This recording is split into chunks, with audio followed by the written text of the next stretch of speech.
కాబట్టి మాకు ఓటైంది. గుడి కట్టినం, రామునికి ఓటు గుద్దుండ్రి. నేను అడుగుతున్నా, మరి గుడి కట్టుడు ఒక్కటే కారణమైతే కేసీఆర్ కట్టలేదా యాదగిరి గుట్టలో బ్రహ్మాండమైన గుడి? ఒక్కసారి ఆలోచించండి.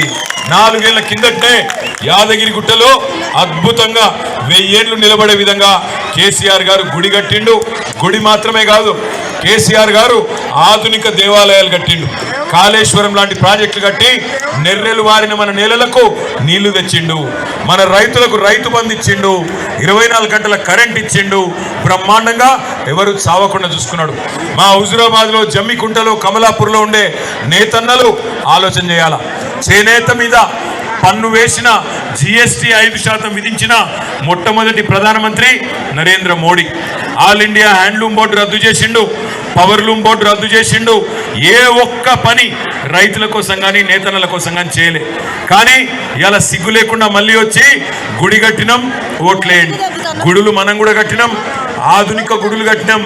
ఇక్కడికి వచ్చిన మా ఆడబిడ్డలను, అన్నదమ్ములను నేను అడుగుతున్నా, ఈ 5 ఏళ్లలో బండి సంజయ్ అనే ఎంపీని ఎన్నడన్నా మీరు చూసినరా?